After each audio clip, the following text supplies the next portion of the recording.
दोस्तों ये कहानी कलकत्ता में रहने वाले एक लड़के की है जिसका नाम सुब्रोतो है। इसकी उम्र 20 साल है और इसके पिताजी एक भट्टी चलाते हैं जहां पर वो दूध को गर्म करके खोआ बनाने का काम करते हैं। खोया जिसकी बर्फी बनती है और कई सारी चीजें मिठाइयां बनती हैं। वैसे तो सुब्रोतो एक अच्छा लड़का था, लेकिन उसमें एक फिजूल खर्ची की बुरी आदत थी। वो अक्सर पिताजी से पैसे मांगा करता था और उसे खाने पीने या सिनेमा देखने में खर्च कर देता था।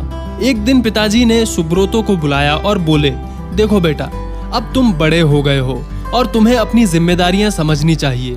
रोज रोज तुम मुझसे पैसे मांगते रहते हो और इसे इधर उधर उड़ाते हो, ये अच्छी बात नहीं है। क्या पिताजी, कौन सा मैं आपसे 1000 रुपए ले लेता हूँ? चंद पैसों के लिए आप मुझे इतना बड़ा लेक्चर दे रहे हो। इतने से पैसे तो मैं जब चाहूँ तब आपको लौटा सकता हूँ। सुब्रोतो नाराज होते हुए बोला। सुब्रोतो की बात सुनकर पिताजी क्रोधित हो गए, मतलब गुस्सा आ गया। पर वो समझ चुके थे कि डांटने फटकारने से कोई बात नहीं बनेगी, इसलिए उन्होंने कहा, ये तो बहुत अच्छी बात है।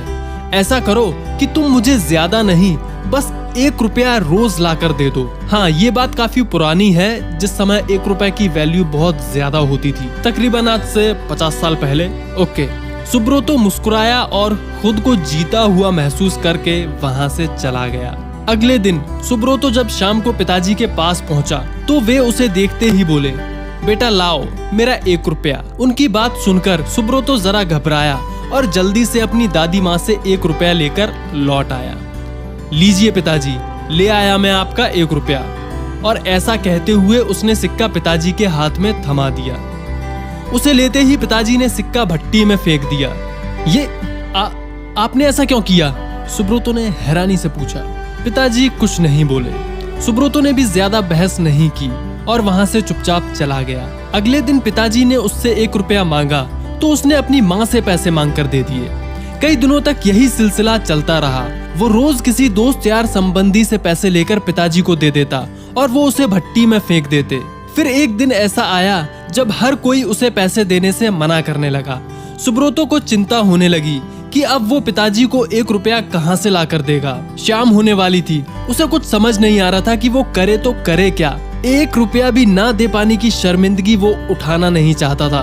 तभी उसे एक मजदूर दिखाई देता है जो किसी मुसाफिर को हाथ से खींचने वाले रिक्शे पर कहीं लेकर जा रहा था। सुनो भैया, क्या तुम थोड़ी देर मुझे ये रिक्शा खींचने दोगे? उसके बदले में मैं तुमसे बस 1 रुपया लूंगा, सुब्रोतो ने रिक्शे वाले से कहा। रिक्शा वाला बहुत थक चुका था, वह फौरन तैयार हो गया। सुब्रोतो रिक्शा खींचने लगा। ये काम उसने जितना सोचा था उससे कहीं कठिन था। थोड़ी दूर जाने में ही उसकी हथेलियों में छाले पड़ गए, पैर भी दुखने लगे। खैर, किसी तरह उसने अपना काम पूरा किया और बदले में जिंदगी में पहली बार खुद से 1 रुपया कमाया। आज बड़े गर्व के साथ वो पिताजी के पास पहुंचा और उनकी हथेली में 1 रुपया थमा दिया। रोज की तरह पिताजी ने रुपया लेते ही उसे भट्टी में फेंकने के लिए जैसे ही हाथ बढ़ाया कि तभी सुब्रोतो बोल पड़ा, रुकिए पिताजी। सुब्रोतो पिताजी का हाथ थामते हुए बोला, आप इसे नहीं फेंक सकते, ये मेरी मेहनत की कमाई है। और फिर सुब्रोतो ने पूरी बात बताई कि उसने ये पैसे कैसे कमाए। पिताजी आगे बढ़े और अपने बेटे को गले लगा लिया।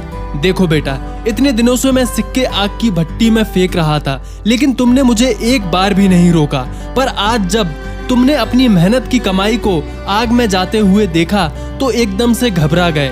ठीक इसी तरह जब तुम मेरी मेहनत की कमाई को बेकार की चीजों में उड़ाते हो तो मुझे भी इतना ही दर्द होता है। मैं भी घबरा जाता हूँ। इसलिए पैसे की कीमत को समझो, चाहे वो तुम्हारे हो या किसी और के। कभी भी उसे फिजूल खर्ची में बर्बाद मत करो। सुब्रोतो पिताजी की बात समझ चुका था। उसने फौरन उनके चरण स्पर्श किए और अपने व्यवहार के लिए माफी मांगी। और सबसे जरूरी बात, अगर आपने अभी तक हमारा चैनल सब्सक्राइब नहीं किया है तो नीचे दिए गए सब्सक्राइब के बटन पर क्लिक करें और बेल आइकन को दबाएं ताकि मेरे आने वाले वीडियोस की जानकारी आपको मिल सके।